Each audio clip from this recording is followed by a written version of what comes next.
కార్తీక పురాణము 27వ రోజు. దుర్వాసుడు అంబరీషుని ఆశ్రయించుట. మరలా అత్రి మహాముని అగస్త్యునకు ఇట్లు వచించెను. కుంభసంభవ, ఆ శ్రీహరి దుర్వాసుని ఎంతో ప్రేమతో చేరదీసి ఇంకను ఇట్లు చెప్పెను. ఓ దుర్వాసముని, నీవు అంబరీషుని చెప్పించిన విధముగా 10 జన్మలు నాకు సంతోషకరమైనవే. నేను అవతారములెత్తుట కష్టము కాదు. నీవు తపశ్శాలివి, నీ మాటలకు విలువ ఇవ్వవలను. కాన అందులకు నేను అంగీకరించితిని. బ్రాహ్మణుల మాట తప్పకుండుట నా కర్తవ్యము. నీవు అంబరీషుని ఇంట భుజింపక వచ్చినందులకు అతడు చింతాక్రాంతుడై బ్రాహ్మణ పరివృతుడై ప్రాయోపవేశమునర్చినాడు. ఆ కారణము వలన విష్ణుచక్రము నిన్ను బాధింపబూనెను. ప్రజారక్షణమే రాజధర్మము గాని ప్రజాపీడనము కాదు.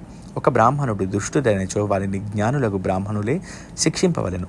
ఒక విప్రుడు పాపి అయిన మరొక విప్రుడే దండించవలెను. ధనుర్బాణములు ధరించి ముష్కరుడై యుద్ధమునకు వచ్చిన బ్రాహ్మణుని తప్ప మరి ఎవ్వరినీ ఎప్పుడూ దండించకూడదు. బ్రాహ్మణ యువకుని దండించుట కంటే పాతకము లేదు.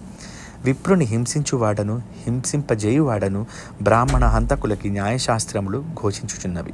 బ్రాహ్మణుని సిగబట్టి లాగినవాడును, కాలితో తన్నినవాడును, విప్ర ద్రవ్యమును హరించువాడును, బ్రాహ్మణుని గ్రామము నుండి తరిమినవాడును, విప్ర పరిత్యాగమునరించువాడును బ్రహ్మహంతకులే అవుతురు. కాన ఓ దుర్వాస మహర్షి, అంబరీషుడు నీ గురించి తపశ్శాలియు విప్రోత్తముడును అగు దుర్వాసుడు నా మూలమున ప్రాణ సంకటం పొందుచున్నాడు. అయ్యో, నేను బ్రాహ్మణ హంతకుడనైతిని అని పరితాపము పొందుచున్నాడు. కాబట్టి నీవు వేగమే అంబరీషుని కడకేగుము. అందువలన మీ ఉభయులకు శాంతి లభించునని విష్ణువు దుర్వాసునకు నచ్చజెప్పి అంబరీషుని వద్దకు పంపెను. కార్తీక పురాణములోని 27వ రోజు పారాయణము సమాప్తము.